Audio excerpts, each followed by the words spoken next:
Great. As the room is filling in there, I want to thank you for joining our monthly City Hall check-in with the San Francisco Chamber of Commerce. And while we have a second, I want to make sure we thank Waymo, BlackRock, Safeway, and Kaiser Permanente, Delta Dental, and Southwest for our great support of the San Francisco Chamber of Commerce. Okay, well, welcome. My name is Rodney Fong, President and CEO of the San Francisco Chamber of Commerce, and want to thank you for joining our monthly City Hall check-in series. These series are meant to just give an insight of what's going on both in Sacramento as well as San Francisco as our ever-changing political landscape changes and California changes post-pandemic. Wanted to make a special announcement though and thank our sponsor Waymo. As we were talking about earlier, Waymo is a fantastic company that is birthed in San Francisco or in the Bay Area, and they are working hard on the autonomous car technology. If you haven't really had a chance to check them out, it is fantastic. So we're going to run this little quick presentation that they have. It's a little bit of a video, and you'll understand more about Waymo. So please roll the video.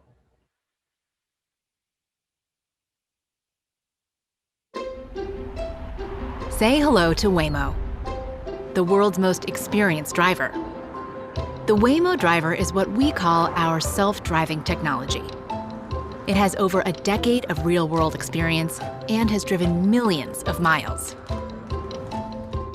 With Waymo One, we can make it safer and easier for you to get around, so you can spend more time doing what you love. And with Waymo Via, the same driver with the same deep experience can also deliver your packages or save you a trip to the dry cleaners. Or if you run a business, Waymo Via can help you transport whatever you need, making sure shipments arrive right when they're supposed to. This is the Waymo driver, a driver that's reimagining transportation for all of us. Great. Again, thank you to Waymo for their support and their advancing technology here in California. It is my pleasure, honor to introduce a friend, Fiona Ma, State Treasurer. Fiona is California's 34th State Treasurer, and she is the first woman of color and the first CPA, Certified Public Accountant, elected to this position. California is the 5th largest economy, and the Treasurer is primarily the banker for our state, and she is responsible for over $2 trillion in payments within a typical year and provides transparency, oversight, and investment portfolio of more than $124 billion, approximately $34.8 billion of which are local government funds. Most recently, Fiona was elected as treasurer, and she was elected to the California Board of Equalization and was a state assembly member in 2006 to 12 and serving as their speaker pro tem from 2010 to 12.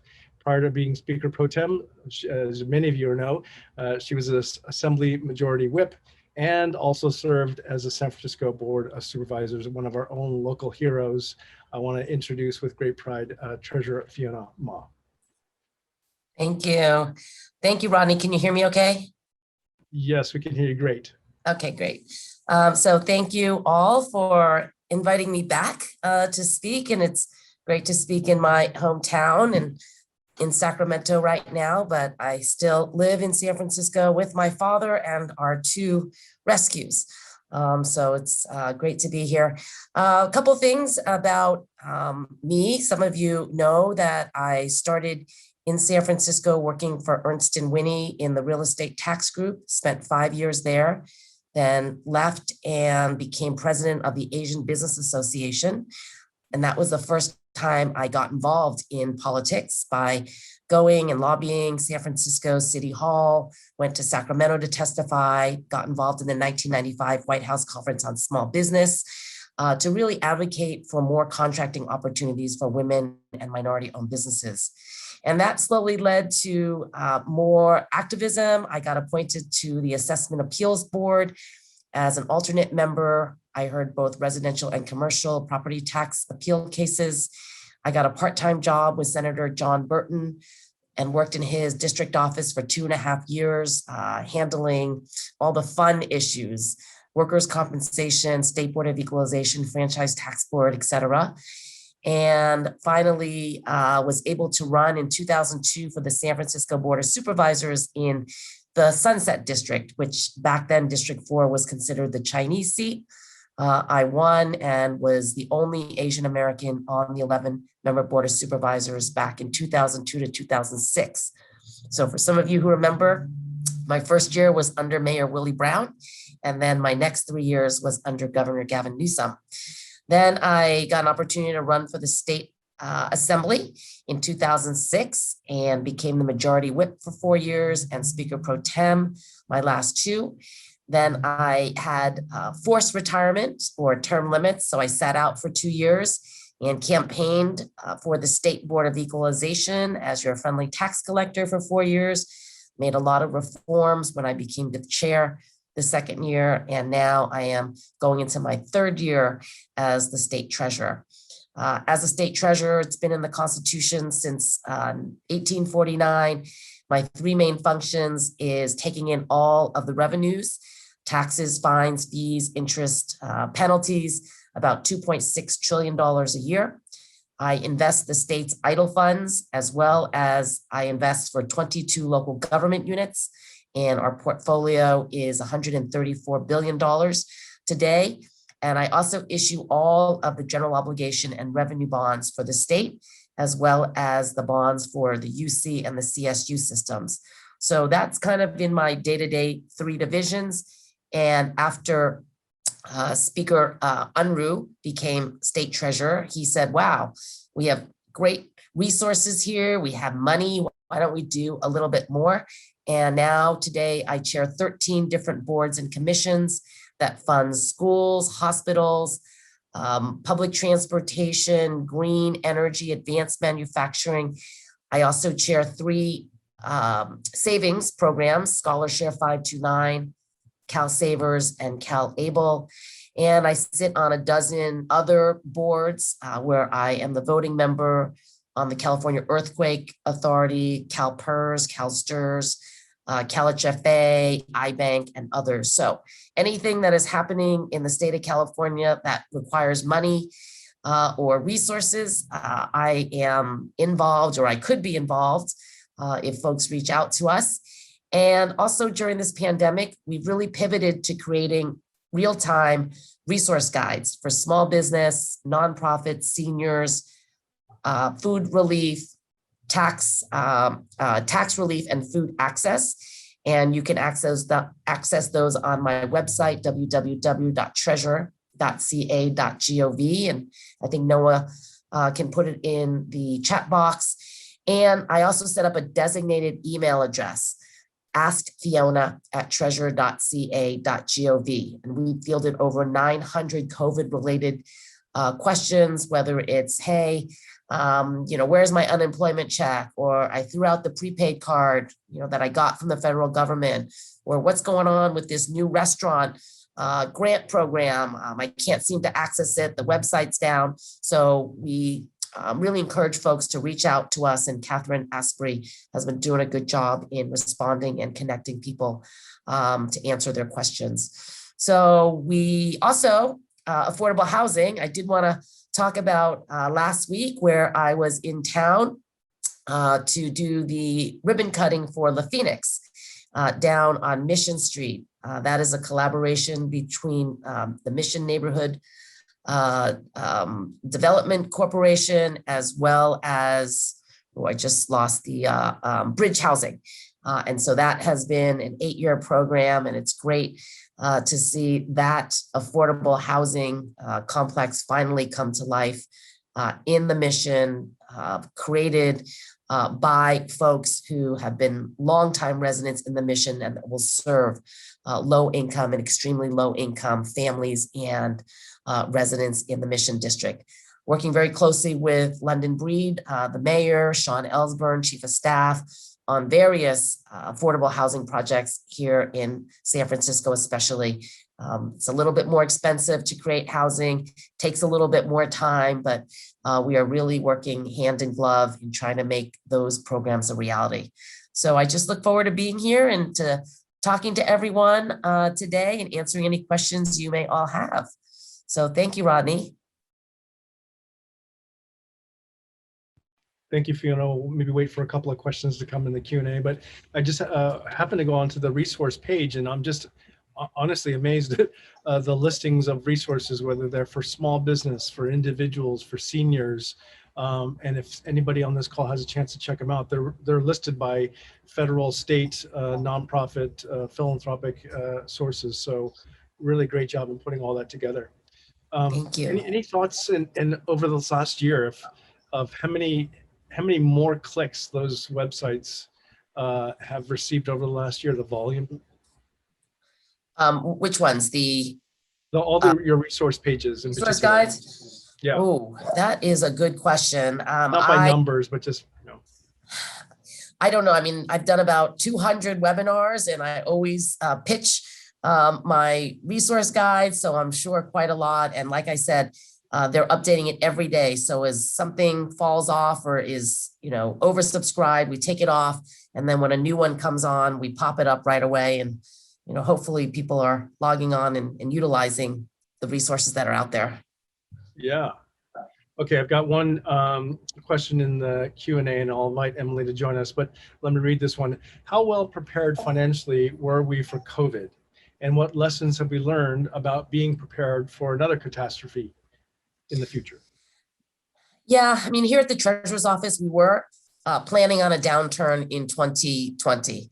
Not really sure what that was going to look like. I think everybody knew we were due for some sort of correction, but certainly not anywhere like COVID-19. And I don't want to say the good thing is that it affected everyone around the world versus last time during the Great Recession, it really affected the US and not some of our other brothers and sisters around the world. So we were all in it together.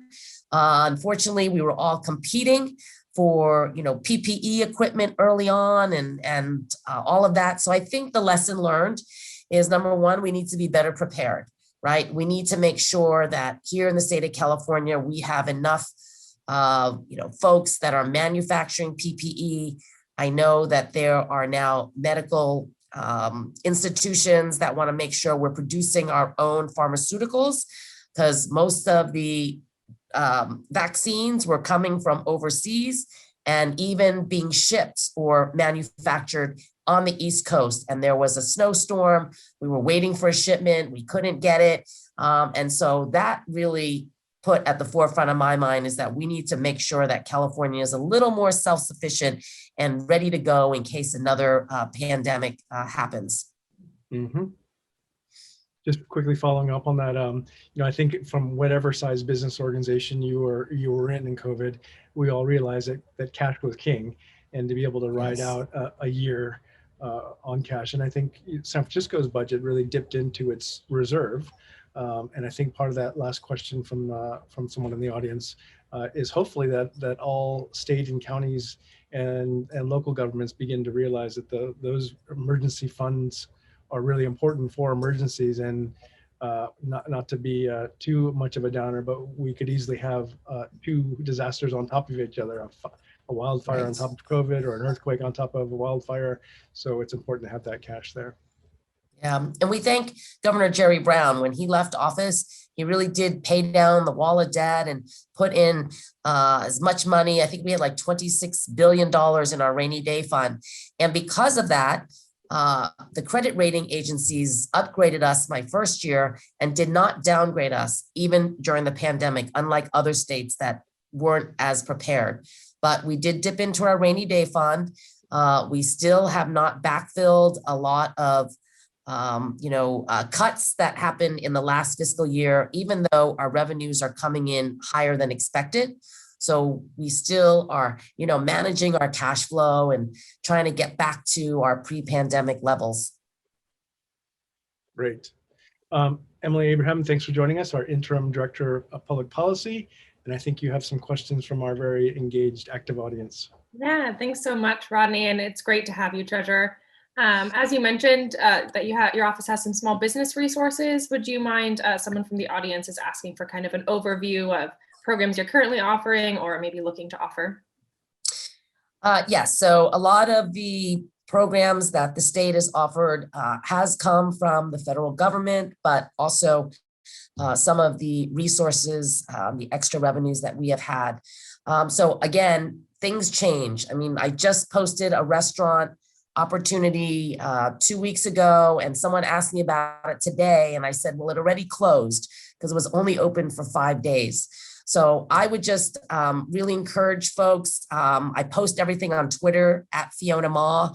As soon as I know something's coming, like this morning, I was on a call with the U.S. Small Business Administration, and in about 3 weeks, they are going to be onboarding a new restaurant revitalization fund that could reimburse small businesses, restaurants, well, just any restaurants, up to $5 million if you were in operation in 2019, part year 2019, or even started your business after January 1st, 2020. But you have to be prepared. So there is an application online. I would print it out, make sure you get all of your ducks in a row, because when that program opens, it's highly competitive. And once they're out of money, they shut the program down.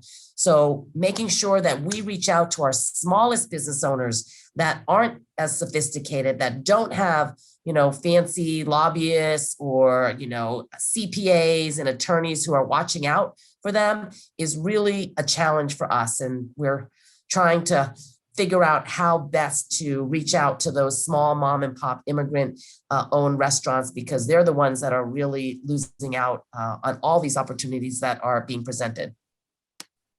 Definitely. That's a great point. And along those same lines, we have an attendee here who was asking or stating as well that there are a number of San Francisco small businesses that have not been able to receive any sort of financial assistance. As an example, maybe they brought in more than 2.5 million to 5 million and are in the cannabis industry.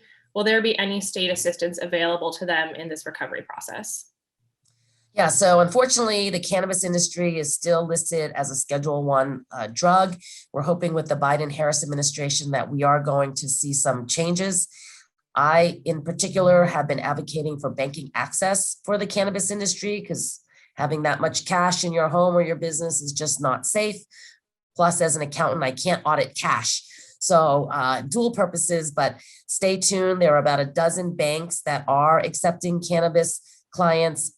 There's only about one program that cannabis can actually access the industry. But unfortunately, during this pandemic, there hasn't been a lot of help for cannabis companies, unfortunately. Definitely. I know a lot of our businesses are still struggling. Here's another question coming in. I know you touched on this briefly, but given that COVID was an unforeseen disaster crisis, are there, with upcoming droughts that we face in California and fire season as well, are we reserving funds for other catastrophes?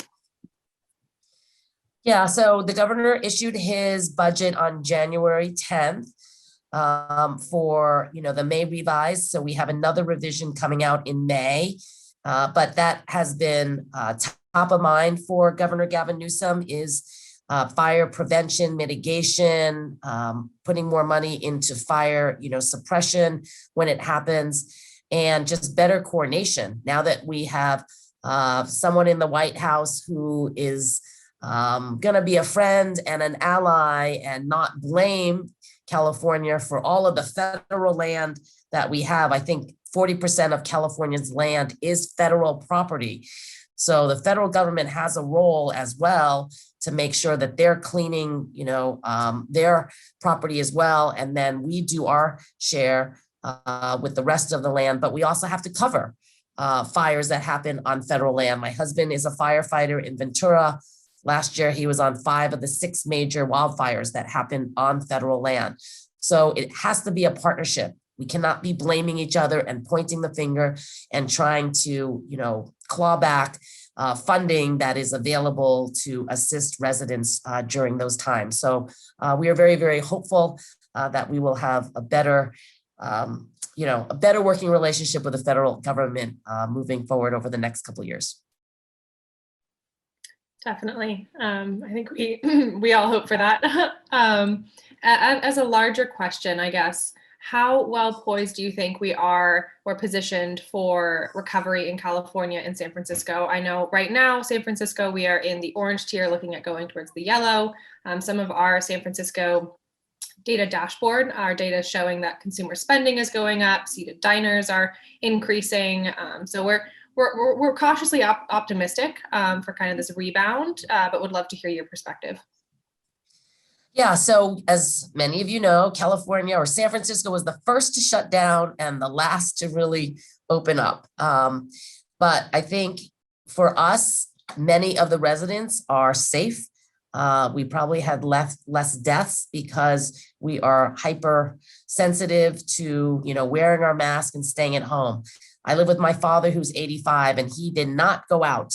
He wouldn't even want to go to CVS to buy his newspapers. He would put quarters in the machine to avoid contact or touching other things and people. So, I think it did work, but now we need to think about June 15th as a date where the governor said we would be opening back up. Hopefully, San Francisco will be one of those cities that are going to be opening up a little bit more.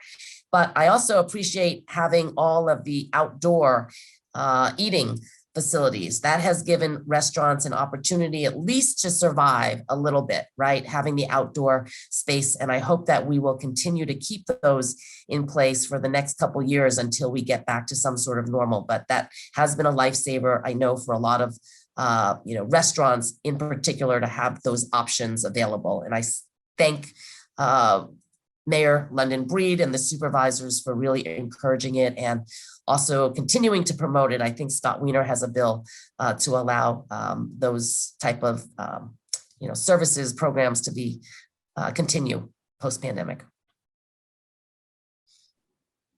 Definitely. I know the Chamber, we are supportive of the Mayor's Small Business Recovery Act, which has quite a long list of permit changes that are great for our small business community. The shared spaces legislation is currently being reviewed right now. These are some really great innovative policies from our city leadership that I know we're very appreciative of. Based on your time in San Francisco City Hall, are there anything, any guidance, perspective about what we need from our city leadership in order to continue on this path of recovery? Well, I think there has to be some flexibility, right? During these pandemic times, having to go by the letter of the law is not really helpful. I know since the pandemic started, myself and my chief of staff have been here in Sacramento every single day because we have employees that cannot work from home, right? We manage trillions of dollars. We cannot put people on a VPN card because of security reasons. But I know a lot of the rules and regulations, sometimes staff would say, well, no, the deadline is here. And I'd say, listen, we have a pandemic. Let's figure out how to better accommodate folks. Let's move out the deadlines. Let's defer whatever, the fees are. I think we just need to be more flexible during this time and accommodating versus letter of the law, because the letter of law is not going to work if we are going to be able to get back on that road to recovery quicker.